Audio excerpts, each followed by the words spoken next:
So I had the opportunity to go dive the USS Hogan.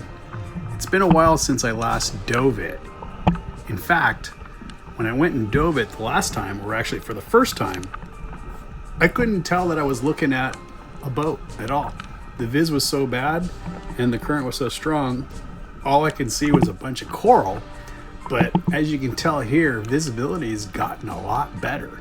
So I really did get lucky. It was nice to dive the Hogan.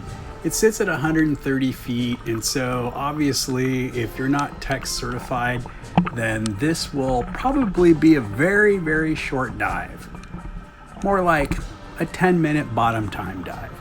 But lucky for me and my buddies, we were diving our rebreathers or doubles, so we got to do an extended period at the Hogan. I apologize for my backsplash. I have a really powerful light that has 10,000 lumen, and when it's set at high, there's a lot of backsplatter, so I need to really understand how to use my lighting when I'm recording. But this thing was really cool. Look in the inside of the tube. There's an actual crab in there, and it just seems weird that it's kind of stuck in there. I hope it's able to get out.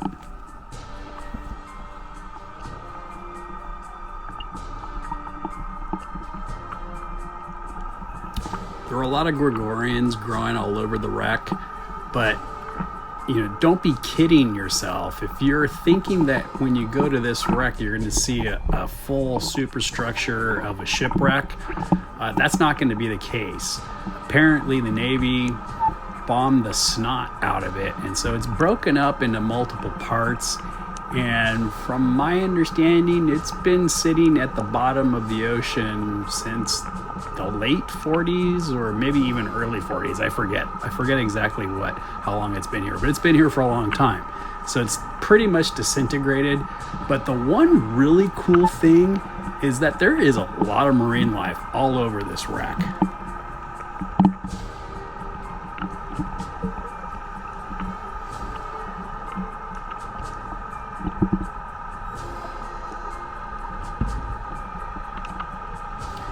One of the other divers was able to get some footage of a wolf eel, and unfortunately I didn't get a chance to see that. But check out this guy. He kind of like strutted its stuff right in front of me. It was kind of like, hey, check me out, I'm a pretty fish.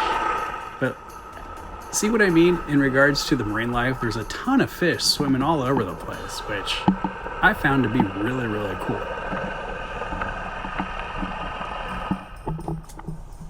Getting close to our bottom time, I decided to record all the other divers who were hanging around the upline. So it was a busy boat, I'm not gonna kid you. So here's Chris, my buddy that I was diving in rebreather.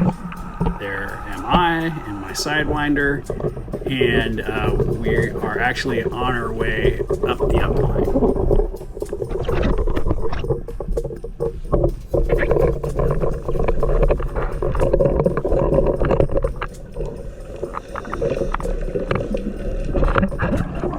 So the captain gave us the option to do a second dive on the Hogan or do a dive at train wheels. And it's been a very long time since I dove the train wheels. In fact, I can't remember the last time I did dive the train wheel. But lo and behold, the three of us decided to go ahead and take up the captain on that opportunity. But the other remaining divers decided to do a second dive on the Hogan, which I was pretty shocked. I didn't realize that the majority of the other divers wanted to do a second dive on the Hogan, but it was really cool that the captain allowed us to dive train wheels. And so here we are. We kind of went to this crevice. We didn't go to the bottom of the sand. We went to the crevice and just swam around. We did a short dive only because we felt weird that everyone else was kind of up on top waiting for us, but the kelp around this location was doing really, really well. I'm definitely going to come back here again, mainly because there was a seven gill that paid us a visit.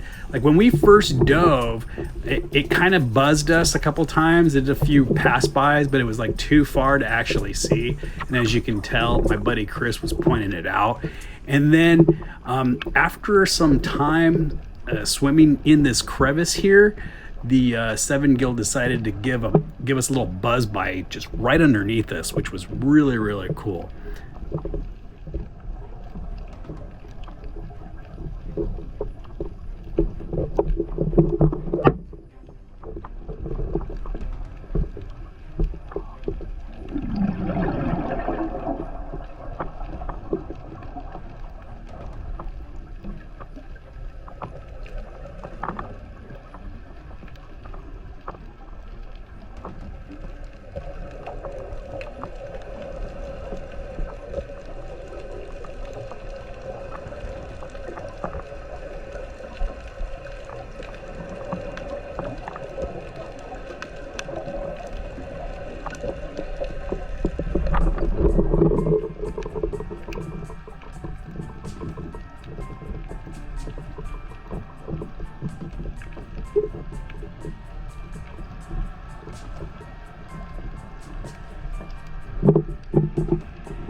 The other cool thing about this dive was that the seal pretty much stayed with us the entire dive. I got some footage of it, but I was trying to actually look for giant sea bass, and I wanted to get some footage of my bottles to see how they looked, and they kind of look really well. I'm diving my X Deep harness, and so I'm trying to get more and more used to it in my rebreather. And I believe this is where we came upon the seven gill. It did a couple of buzz-bys just outside. It couldn't really get very good footage of it. And I think what we ended up doing is we came out of this crevice and it went in just below us.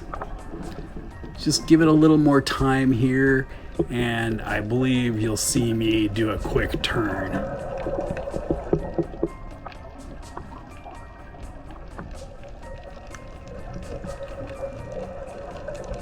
Just give it a few more minutes. It was doing a buzz by just a few seconds ago, and then at one point it was coming straight at me, and I didn't get it on film because I was like, holy shit, it's gonna hit me.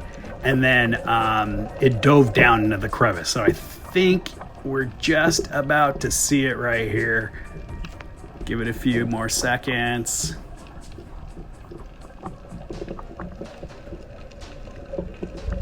I know the suspense is killing you, right? It's killing me too, but it's coming up right here.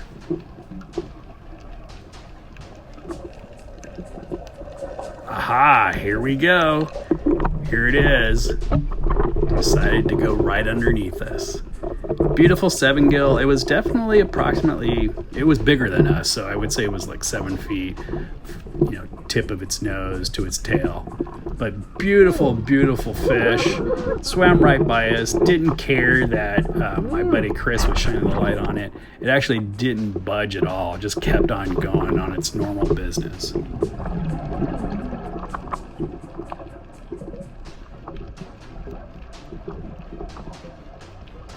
This is definitely a really nice dive location. I'm definitely going to come back using my boat and try to dive the same exact spot.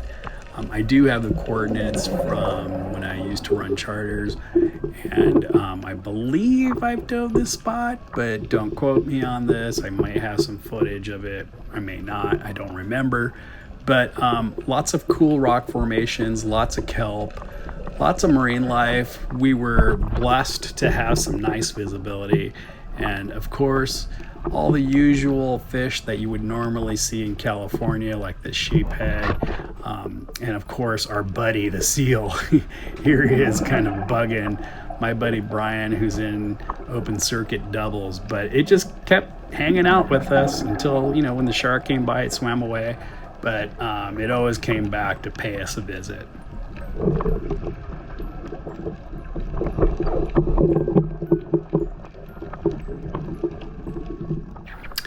I want to thank DJ Mansfield who organized this event.